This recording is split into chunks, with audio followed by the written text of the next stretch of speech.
Hello, and welcome to this training in Concur on how to approve expense reports. One quick note, it is very important not to give out your Concur credentials or let other people log into your Concur account. If you need someone to do something on your behalf, set them as a delegate. Please see our other video on how to set a delegate if you need further instructions in that regard. Concur is here to help us streamline the process when it comes to creating, approving, and submitting mileage and expense reports, and also travel requests. This video is directed towards supervisors who will be approving reports. It is important to understand that you will need to take the time to make sure that what you are approving is both accurate and appropriate. If you see something that does not look right, you can add comments and send it back to the employee for them to make the necessary adjustments. Then they can resubmit the report if appropriate. Let's go ahead and get started. When you log in, you will notice that the required approval is in two places, here under My Tasks and up here in the summary bar. Under My Tasks gives us a brief listing of different reports that are pending approval. Doesn't matter where you click, here or here, it will take you to the same screen. On here, we see that there's two tabs, one for request and one for expenses. We're going to be focusing on our expense reports today and leave the request for another day. Below, list all the reports that are pending your approval. You will need to log into each report and approve them separately, although the order of which does not matter.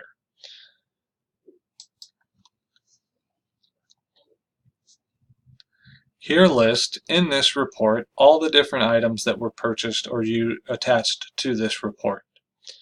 Here gives us the date, the expense type, and the amount. Under here are different icons that allow us to more easily facilitate reviewing the reports.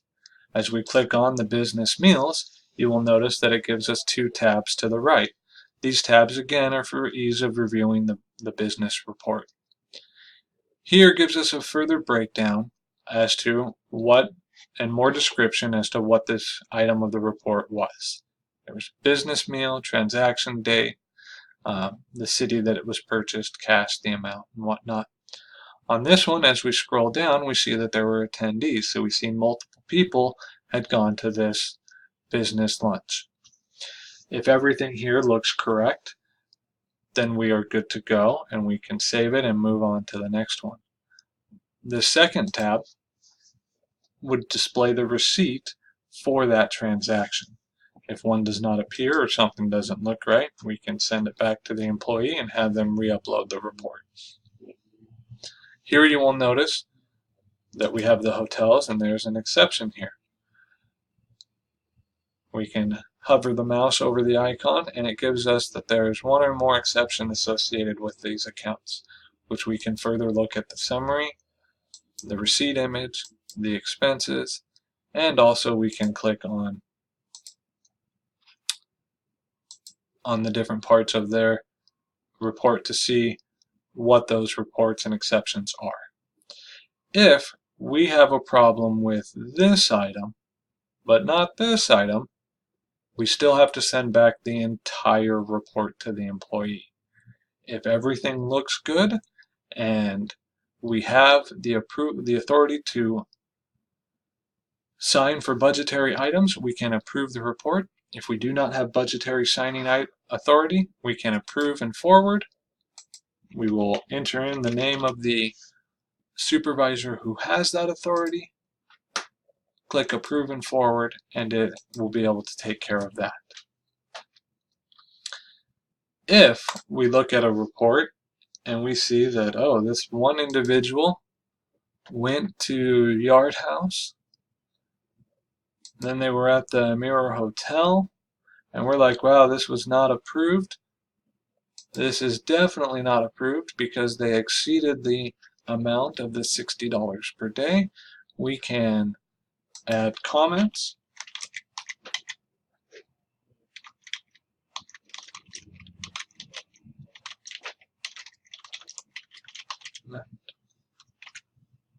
save and send it back to the employee.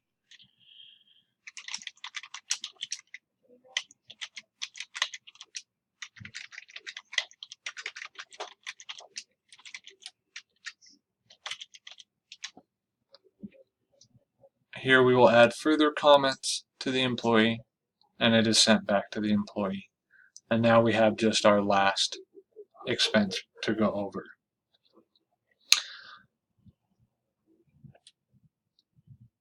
By all means, if something does not look right on a report, send it back to the employee to have them correct and adjust it, to then forward back on to you, so you are able to forward that on to your supervisor and or the business department.